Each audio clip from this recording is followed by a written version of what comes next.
okay, so all the characters you that I love. I mean, did you created all these? Like, when did you like? Was it something you I created with did. other people, like Yeah. Herbert, Consuela, Well, I'll Bruce? just go sequentially. We were fleshing out Peter's group of friends, and I had literally just played basketball with this dude in Virginia from Maryland. And so I just Uh-huh. started talking like Cleveland in the writer's room. And, Peter and Quagmire were in the scene, and there's a lot of kind of rat tat tat, very quick paced stuff. And Cleveland And just those took are a both deep Seth. breath. And Like Peter and Quagmire, both Seth.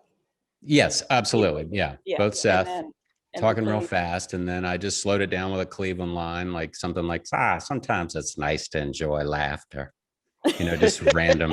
And so then that stuck. And then Herbert was just a folksy old guy that I worked with at a grocery store in high school. And I would imitate him back then with this old voice, as if he's squeezing women's boobs as he's, putting he the groceries in the whistles. car. Yeah. Yeah, he's Whistles. got that Yeah. whistle. Come on now. Sodomy. I, I know. I love the I, whistle. Like the whistle part of that is just like it's so precise. And I was a question I was going to ask, like, was that based on someone you knew? And of course, it had to be. Sort of. I mean, it was an exaggeration, but Yeah, of there's course. nothing folksier than an old whistle. Yeah, yeah.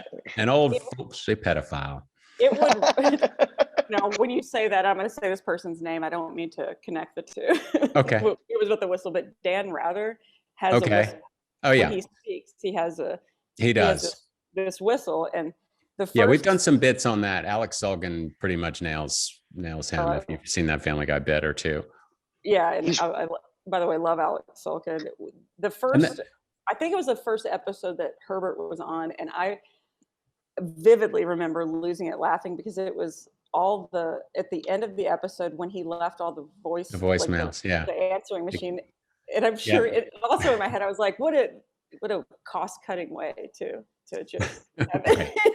all the Yeah. characters are frozen and you just hear, where are you? When are you Yeah. coming back? Like, Get your fat ass back. Yeah.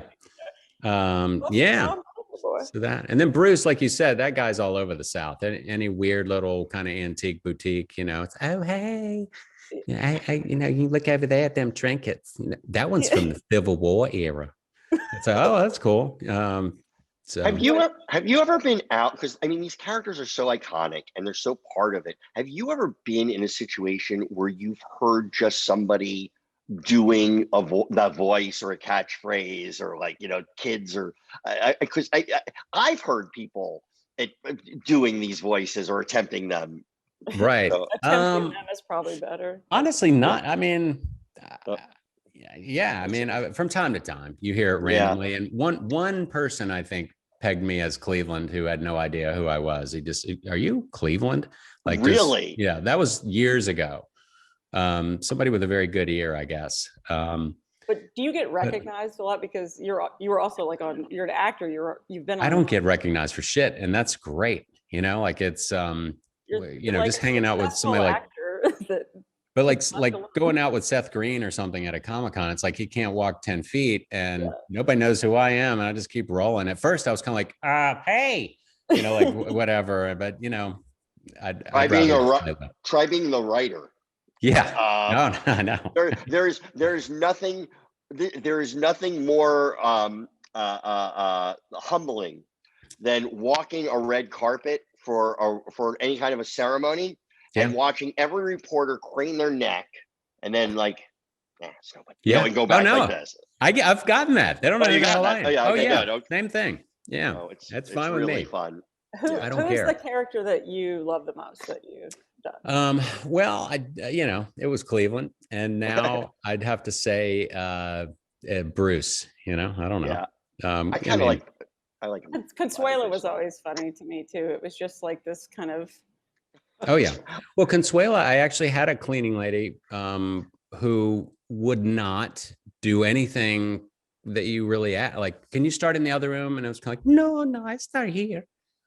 Okay. I'll go in the other room. And you just had to accommodate how she wanted to do it, and that's where it came from. And the beauty of Consuela is, even though she's looks to be the low person on the totem pole, she's always in charge. Right. And so that's, there's always something about a character that has to have a little little contrasts to make them interesting or funny. And I think that maybe is it with her. Well, like when she kicked Brian out of the house. Oh yeah. Doggy afuera. Yeah. Doggy afuera. Yeah. Like she's still running it. And I love when she took Stewie. Like she just. Oh yeah. Yeah. She kidnapped Stewie. I mean, she was always in charge. It was very, very funny. But I had my stepson, I'm divorced, but like we watched that episode. I'm just kidding. We watched that episode, the Poltergeist. Yep. Episode Petergeist. Petergeist, yeah. And we could quote it with Bruce doing "Is my baby brother going to be okay?" And it's that whole thing about walking past a restaurant and seeing a guy with a hairless eating soup. Yeah. Of course, it wasn't a restaurant's fault, but yeah, I can't remember the whole thing. But it was like I never went back. I mean, right. It wasn't the restaurant's fault. I just didn't want to get right with somebody dying to get some information about their deceased relative. Right. Yeah.